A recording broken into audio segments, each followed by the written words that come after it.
السلام علیکم یارانو، زه د خپلې زندګي یوه کهانۍ درته بیانه کړمه. ډېره خوږه کهانۍ ده، ډېره ښه کهانۍ ده، تر دا بیداروالې پورې لکه زه چې بیدار یم سوره.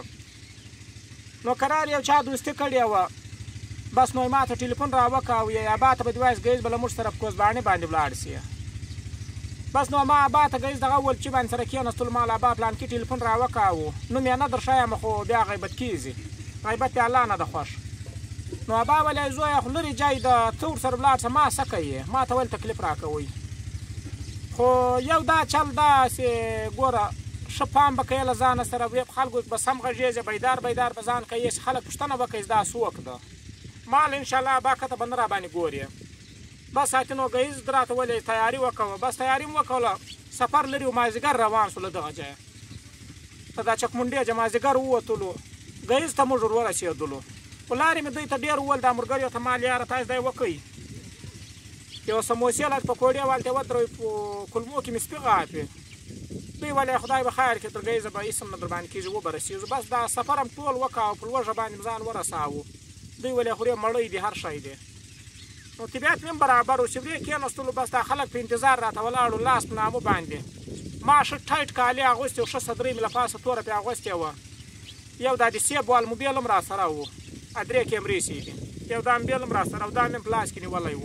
نو دوی دا سوچ وکړ چې که ټولو کې غیرتمندو دغه ده.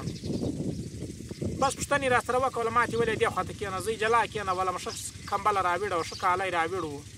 مړۍ را شروع شوې، مړۍ چې را شروع شوې دا د پسو هډونه و، زه یې منډه کې دا لاسونه یې را پرېمینځل، سړی یې لاس نه وای پرېمینځلي، دغه یې دې پرې غوټه کړي وای دا بوټیو باندې، دا یې وړه بوټۍ پرتې وې. بس خو څه یې ذات مې ځان تم کړو، مړۍ شروع شوه. 5 پاستې مې وخوړل، دا شپږم ته مې لاس ور وغځاوه، یو سپین ږیري په دا کړاس یې غږ کړی، زه یې منډه کې د موږ نوی ماډل ډوسن نه و، هغه به دا خاوره دی ور اخیستله، داسې تیز چلېدو لکه دلته چې یو مشین چالو ده. ډوسن نه ده دلته خاوره چې اخلي، کوکلین، د کوکلین شو په غوږ یې زه وهلم. زه خو ډېر بیدار وم، پوه شومه. بس ما لاس را افشا کړو، لاس یې مې را افشا کړو، نو دی وړه وشرمېدمه، زوی یې منډه کې. اوس دا ملګري مې په ځان نه پوه کوم، که مځکې جای را کړی په مځکه چخېدم، اوس به ملا پسې غوښتم.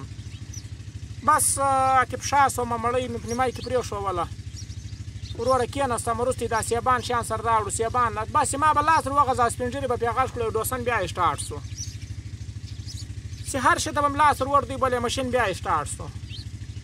نو دا ملګري ماته یو بل سره وګوري دا چا ته یایي، ما خو ځان نه پوه کول. هغه ملګري هم ډېر بیدار و چې را روان شو، اتې راته ویل تا څه زوی مړ و، څرنګه دې خوړله؟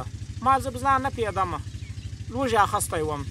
نو هر وخت هم دغه ور ځای ته ولاړاست، مړۍ دی ور طریقه باندې خورئ، بیا که ډېر وځي واستې او پاسته یې سړی په جیب کې پټ چخ کړي، د شپې په ځای کې پرېږدي او خورې یې، بیا ډېر خوند کوي. نو ولا دوره په هغه ټایم وشرمېدم، بس دغه شی مې اوس زده کړو. اوس څرنګه 5 پاستې پوره کړم، شپږم ته اتې لاس نه ور وړمه. نو کار چپ دوستي باندې سره به وتمه، بیا رابطه را سره کوئ انشاءالله. اوس مې چلونه زده کړي دي، تر 5 پاستې زیات نه خورمه. نو بس الله پاک دې تاسې ته هم د عقل کولو د بیداروالي توفیق درکړي، ما ته دې هم خدای پاک راکړي. وسلام. په بله ویډیو کې به بیا سره غواړو انشاءالله. زه ډېرې بیدار زندګي کهانۍ بیانومه، تاسې به ما عام انسان بولئ، زه عام انسان نه یم. د خدای په امان.